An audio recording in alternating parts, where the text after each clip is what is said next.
नमस्कार साथियों, welcome to basic educator. EMRS में जिन साथियों का चयन हुआ है उन सभी को बहुत बहुत शुभकामनाएं। अब एक बहुत बड़ा कौतूहल मचा हुआ है ईएमआरएस के डॉक्यूमेंट वेरिफिकेशन को लेकर। तो साथियों, अभी ऑफिशियल वेबसाइट पर उसकी डेट की पुष्टि नहीं की गई है, पर जैसे कि हम लोगों को पता चला है कि आप लोगों को 22-12 तारीख को रोजगार मेला में इन लोगों को अपॉइंटमेंट लेटर देना है, तो आपका डॉक्यूमेंट वेरिफिकेशन शीघ्र ही करा लिया जाएगा। आप लोगों को जैसे पता है कि जो ईएमआरएस का हेडक्वार्टर है वो आपका दिल्ली में है, और दिल्ली में अभी 26 तारीख को जो रिपब्लिक डे था उस दौरान हाई सिक्योरिटी जोन होता है, और 3 दिन से लगातार छुट्टी चल रही है दिल्ली में। यानी कि 26 को भी छुट्टी थी, 27 को भी, और आज 28 है। तो होपफुली कल आपको कुछ देखने को मिल सकता है इसमें नई प्रोसीडिंग्स। तो जो ईएमआरएस का आपका ऑफिशियल वेबसाइट है उस पर आपको कुछ ना कुछ नोटिफिकेशन जरूर देखने को मिलेगा।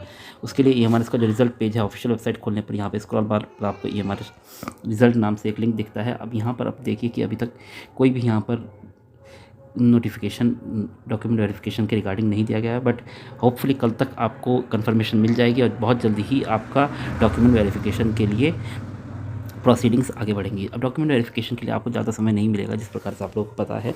तो एक डॉक्यूमेंट वेरिफिकेशन मेरे पास बार बार एक क्वेरी आ रही थी कि डॉक्यूमेंट वेरिफिकेशन के लिए सर आप एक लिस्ट प्रोवाइड करा दीजिए, क्या क्या डॉक्यूमेंट्स हमको चाहिए। तो चेकलिस्ट टाइप से एक मैंने आपको बना के दी थी। बाकी डॉक्यूमेंट वेरिफिकेशन के लिए आपके जो अलग अलग सर्टिफिकेट्स का फॉर्मेट है उस पर हम पहले ही डिस्कशन कर चुके हैं, आप लोग उस वीडियो को जाकर देख सकते हैं। बाकी चेकलिस्ट के लिए मैंने एक आपको डूज़ एंड डोंट्स की एक लिस्ट बना दी है। ये आपको हमारे टेलीग्राम चैनल पर मिल जाएगा इसका पीडीएफ, तो आप उसको वहाँ से डाउनलोड कर पाएंगे।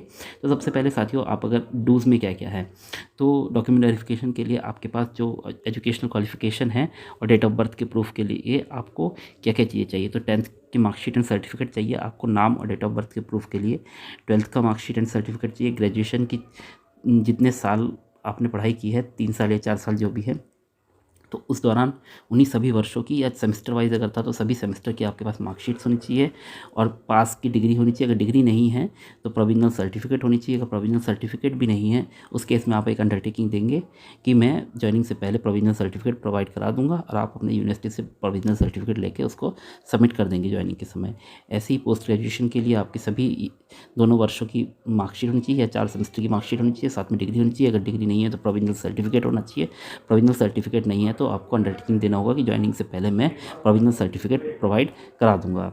इसके साथ साथ आपके प्रोफेशनल क्वालिफिकेशन में आपके पास जैसे टीजीटी या पीजीटी के लिए बीएड था, तो बीएड की दोनों वर्षों की या 4 सेमेस्टर की आपकी मार्कशीट होनी चाहिए, साथ में डिग्री होनी चाहिए। डिग्री नहीं है तो प्रोविजनल सर्टिफिकेट होना चाहिए। प्रोविजनल सर्टिफिकेट नहीं होगा तो आपको अंडरटेकिंग देनी होगी।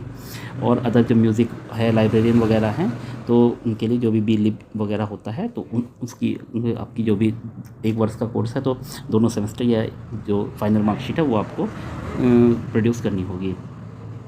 इसके साथ साथ आपको जैसे कि सब्जेक्ट टीजीटी या पीजीटी में सब्जेक्ट कॉम्बिनेशन का मैटर होता है, तो कुछ यूनिवर्सिटीज़ होती हैं, जैसे उन यूनिवर्सिटीज़ में क्या होता है, मार्कशीट में आपको सब्जेक्ट की जगह पर क्या दे दिया जाता है, कोड्स दे दिए जाते हैं। तो जो आपने एग्ज़ाम दिए हैं उनमें सब्जेक्ट की जगह कोड दे दिए जाते हैं, तो उस केस में आपको अपनी यूनिवर्सिटी से एक सर्टिफिकेट प्रोड्यूस करना होता है जिसमें लिखा होता है कि इस कोड का मतलब ये सब्जेक्ट है, इस कोड का मतलब ये सब्जेक्ट है। तो आपको लास्ट ईयर में जो भी मार्कशीट में आपके कोड्स अगर डले हुए हैं तो उस या तीनों साल में जो कोड्स डले हुए हैं उस कोर्स के कॉरेस्पॉन्डिंग जो सब्जेक्ट है, या आपको अपनी यूनिवर्सिटी से एक सर्टिफिकेट प्रोड्यूस करना होगा, या आप अपना बनवा लीजिएगा।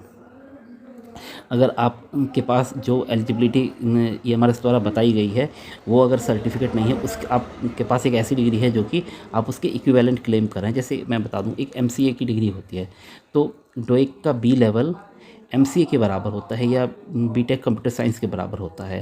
तो ये इक्विवेलेंट माना गया है जो एसोसिएशन ऑफ इंडियन यूनिवर्सिटीज़ हैं तो उनके द्वारा। तो इस प्रकार से अगर कोई इक्विवेलेंट आपके पास डिग्री है तो आपको उसका जो सर्टिफिकेट वो प्रोड्यूस करना होगा कि हाँ, ईएमआरएस ने ये डिग्री एडवर्टाइजमेंट पे मांगी गई थी ईएमआरएस द्वारा, बट मेरी जो डिग्री है वो इस डिग्री के इक्विवेलेंट है। तो इस प्रकार का आपको एक सर्टिफिकेट देना होगा। फिलहाल ये ऐसा होता नहीं है, बहुत ही कम ऐसे केस होंगे। फिर उसके अलावा 5वें नंबर पर है आपको जो सर्टिफिकेट होना चाहिए, SC ST OBC PH या EWS जो भी है वो गवर्नमेंट ऑफ इंडिया के फॉर्मेट पर होना चाहिए। हर एक सर्टिफिकेट पर मैंने विस्तार से बात की है। आप डॉक्यूमेंट वेरिफिकेशन वाला जो वीडियो है उसको जाके देखिएगा, वीडियो की लिस्ट में मिल जाएगा आपको। उसमें आपको SC ST OBC PH या EWS सभी सर्टिफिकेट का जो फॉर्मेट्स है वो क्लियर हो जाएंगे आपको कि कौन से सर्टिफिकेट आपको लेके जाना है, कौन सा। अगर उसमें भी आपको डाउट है तो फिर शॉर्ट्स भी अलग अलग, EWS का भी अलग शॉर्ट बनाया है, OBC का भी अलग शॉर्ट बनाया है, और SC ST का भी अलग शॉर्ट बनाया है, तो आप उसको भी देख सकते हैं। आप अगर ऑलरेडी जॉब में हैं तो आपको एक NOC प्रोड्यूस करना होगा अपना कैडर कंट्रोलिंग अथॉरिटी से, तो एनओसी का यहाँ कोई प्रिस्क्राइब फॉर्मेट नहीं दिया गया है, स्टैंडर्ड फॉर्मेट नहीं दिया गया है ईएमआरएस द्वारा। तो आप अपना जो एनओसी है वो अपना ऑफिस से बनवा लें डॉक्यूमेंट वेरिफिकेशन से पहले। अगर आपके पास कोई एक्सपीरियंस सर्टिफिकेट है तो एक्सपीरियंस सर्टिफिकेट ले जाइएगा रेजिडेंशियल स्कूल में वर्क करने का। अगर नहीं है तो कोई दिक्कत नहीं है, क्योंकि अगर इंटरव्यू वगैरह होता है तो उसमें उसका वेटेज मिलता है। बाकी अब तो सिलेक्शन हो चुका है, अगर लगाएं सर्टिफिकेट तो भी कोई फ़र्क नहीं पड़ता, ना लगाए तो भी कोई फ़र्क नहीं पड़ता। एक वैलिड आइडेंटिटी प्रूफ लेके जाना होगा, जैसे Aadhaar card, PAN card, EPIC, driving licence, passport, इस तरीके का कोई भी एक वैलिड आइडेंटिटी प्रूफ लेके जाना होगा आपको। इसके अलावा आपको फ़ोटोग्राफ्स तो अपना 3-4 फ़ोटोग्राफ्स आपने रख लेना, रिसेंट फ़ोटोग्राफ। उसके बाद अलावा self attested photocopies of above mention documents, जो भी डॉक्यूमेंट्स ऊपर मेंशन किए गए हैं उनकी सेल्फ अटेस्टेड फ़ोटोकॉपीज़ चाहिए। आप 2-3 सेट बनाकर उनके रख लीजिएगा। डॉन्ट्स में क्या क्या है, आपको क्या क्या लेके जाने की ज़रूरत नहीं है। तो इसमें बर्थ सर्टिफिकेट, लोग कह रहे थे कि क्या मैं म्यूनसिपल कॉर्पोरेशन से अपना बर्थ सर्टिफिकेट बनवा लूँ एज के लिए या दुनिया भर का, तो बर्थ सर्टिफिकेट लेकर जाने की कोई ज़रूरत नहीं है। डोमिसाइल सर्टिफिकेट, दुनिया भर की क्वेरीज आ रही कि सर डोमिसाइल सर्टिफिकेट में ये प्रॉब्लम है, डोमिसाइल सर्टिफिकेट में वो प्रॉब्लम है। भाई साहब, डोमिसाइल सर्टिफिकेट लेकर ही नहीं जाना है, उसकी कोई ज़रूरत ही नहीं है डोमिसाइल सर्टिफिकेट वहाँ पे प्रोड्यूस करने की। तीसरी बात, कुछ प्राइवेट स्कूल के टीचर्स बोल रहे थे क्या सर हमें अपने स्कूल से एनओसी बनवा के लेके जाना होगा प्राइवेट स्कूल से। तो अगर आप किसी भी प्राइवेट ऑर्गेनाइजेशन में वर्क कर रहे हैं तो वहाँ से आपको एनओसी लेने की कोई ज़रूरत नहीं है। आप सीधा सीधा वहाँ पे क्विट कीजिए और यहाँ पे आके अपना ज्वाइन कर लीजिए। तो इस प्रकार से आपके डूज़ एंड डोंट्स की लिस्ट है, ये आपको टेलीग्राम पर मिल जाएगी। और जो सर्टिफिकेट्स के डिफरेंट फॉर्मेट हैं उसके बारे में मैंने डिटेल में चर्चा की है। एक 25 मिनट का वीडियो है, आप उसको देख लीजिएगा, वीडियो की लिस्ट में मिल जाएगा।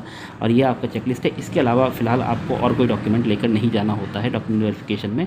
अगर आपने ये अपने डॉक्यूमेंट्स ऑर्गेनाइज़ कर लिए हैं, आपके पास ये सभी डॉक्यूमेंट्स हैं, तो अब आपको कोई प्रॉब्लम नहीं होगी डॉक्यूमेंट वेरिफिकेशन में। आप सभी को डॉक्यूमेंट वेरिफिकेशन के लिए बहुत बहुत शुभकामनाएँ। आप हमारे अगर डिटेल कोई डिस्कशन करना है तो आप हमारे टेलीग्राम चैनल पर जुड़ सकते हैं, वहाँ पर टेलीग्राम ग्रुप के माध्यम से अपनी क्वेरीज रख सकते हैं। या आपको अगर मुझसे पर्सनली बात करनी है तो आप बेसिक एजुकेटर के मेंबर बन सकते हैं, ज्वाइन बटन दबा सकते हैं। ज्वाइन बटन दबाकर आप हमारे एक्सक्लूसिव मेंबर बन के मुझसे डायरेक्टली बात कर सकते हैं। Thank you, thanks for being with basic educator.